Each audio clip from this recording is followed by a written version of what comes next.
Oh, Dieu, il a dit Tétélestai.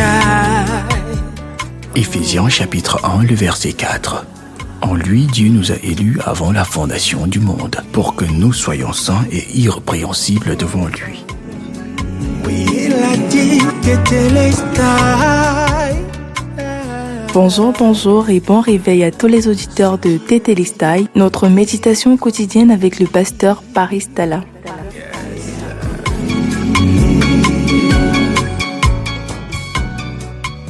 Alors bien-aimés, c'est encore un très grand plaisir pour moi ce matin de vous retrouver dans le cadre de notre méditation quotidienne Tétélestai. Et je suis reconnaissant à Dieu pour ta vie et surtout pour le cœur qui te donne de m'écouter tous les matins. Alors bien-aimés, toujours dans le cadre général de la différence entre la religion et l'évangile, et nous sommes sous le sous-thème comment est-ce que la religion voit, définit et vit le salut et qu'est-ce que l'évangile dit par rapport au salut. Bien-aimés, nous avions dit hier que les religieux voient le salut comme un objet, comme une position. Les religieux voient le salut comme quelque chose, bien-aimé, qu'on a mis entre nos mains et qu'on peut facilement perdre, comme une position qu'on nous a donnée. Les religieux voient le salut même comme le baptême. Quand tu es baptisé d'eau, on dit que tu es né de nouveau. Bien-aimé, est-ce que le baptême d'eau veut dire la nouvelle naissance? Non. On peut se baptiser d'eau sans être né de nouveau et on peut être né de nouveau sans avoir pris le baptême d'eau, parce que le baptême d'eau ne sauve personne, bien-aimé. Donc, les religieux ont beaucoup de façons de voir le salut. Pour certains, c'est le fait même de donner les bonnes œuvres, de faire les bonnes œuvres. Les bonnes œuvres veut dire qu'on est sauvé, non, bien-aimé.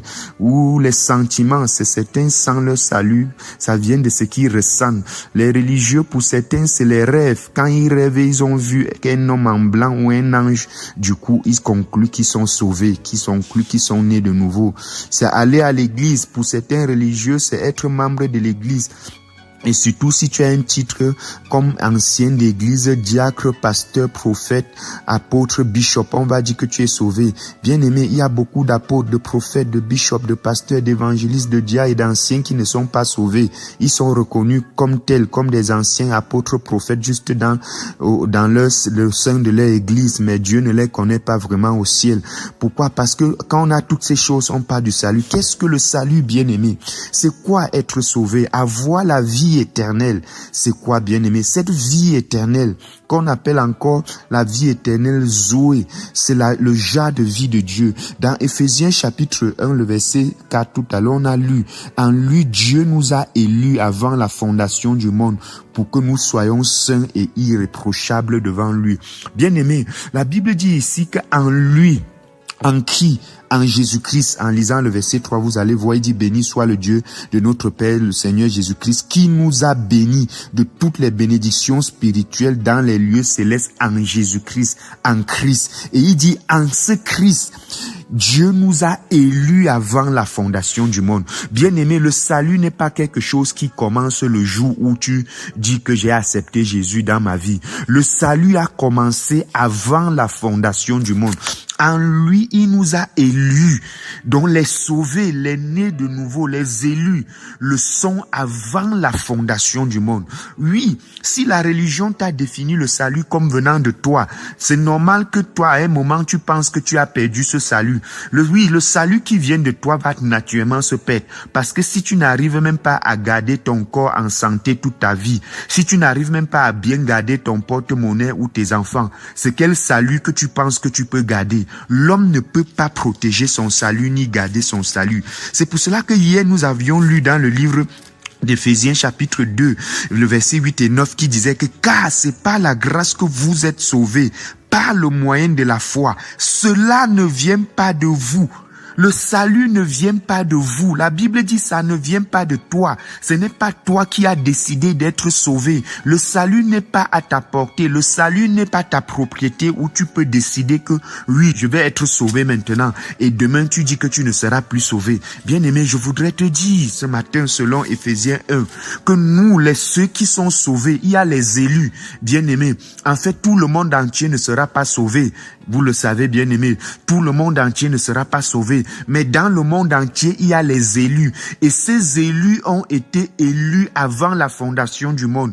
Et ils n'ont pas été élus parce qu'ils ont fait quelque chose. Non, tout dépend du ressort de Dieu. C'est Dieu bien-aimé qui les a élus avant la fondation du monde pour qu'ils soient comment saints et irréprochables. Oh, hallelujah. Qu'est-ce que le salut? Que veut dire avoir la vie éternelle? Avoir la vie éternelle veut dire tout simplement être élu. Ça veut dire je suis élu avant la fondation. Dieu me connaissait même avant que ma mère ne soit conçue. Dieu me connaissait même avant qu'Adam et Ève ne pêchent. Avant qu'Adam et Ève ne pêchent, Dieu m'avait déjà élu pour être saint et irréprochable. Bien-aimé, dans la dispensation où nous sommes, cette dispensation n'a juste permis que quelqu'un qui a été élu comme moi soit manifesté aux yeux du monde. Bien-aimé, Jésus-Christ venant dans ce monde, venait manifester les élus, venait, bien-aimé, concrétiser, venait afin que les élus se retrouvent, bien-aimé, connus par lui et en tant que lui. Oh, bien-aimé, est-ce que tu es un élu? Que veut dire être sauvé pour toi? Être sauvé veut dire pour toi que tu décides à un moment que oui, je vais être sauvé.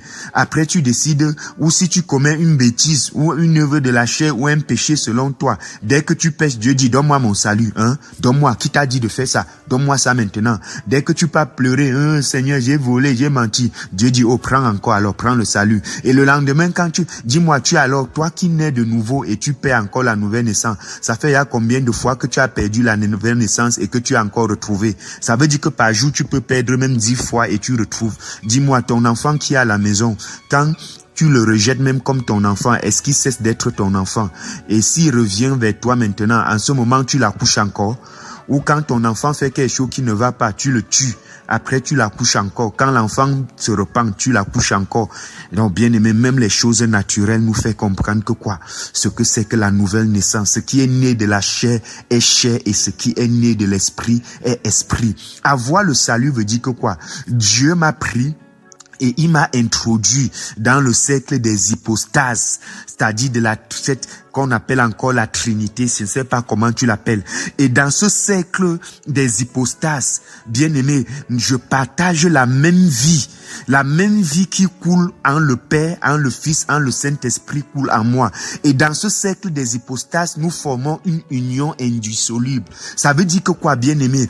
Tel Jésus-Christ est tel je suis. Ça veut dire que si le Père, le Fils et le Saint-Esprit ne peuvent être divisés, ça veut dire que moi, avec le Saint-Esprit, le Père et le Fils, on ne peut être aussi divisés. Donc me dissocier de la Trinité est impossible. Voilà pourquoi on parle de ne pas. Le salut n'est pas quelque chose qu'on donne. Le salut, c'est une vie qu'on a infusée en nous. Ça veut dire que Dieu m'a donné, Dieu m'a communiqué, Dieu m'a infusé sa vie. Et la vie de Dieu maintenant, c'est cette vie qui coule en moi.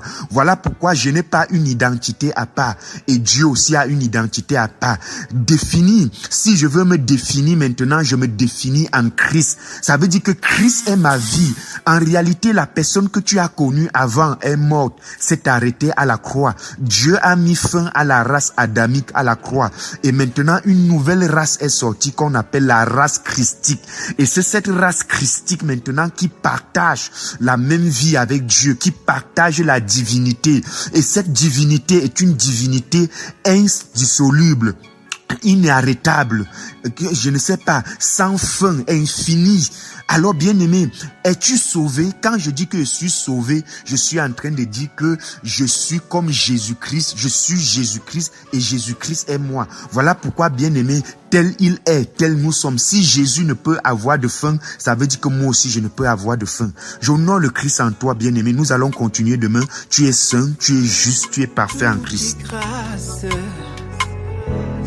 Tout est grâce. Tout est grâce. Vous venez d'écouter Tétélestai, un enseignement qui vous est produit par la Mythigrade, la mission de la dispensation de la grâce de Dieu. Notre devise, prêcher la grâce et l'amour inconditionnel de Dieu manifesté en Christ.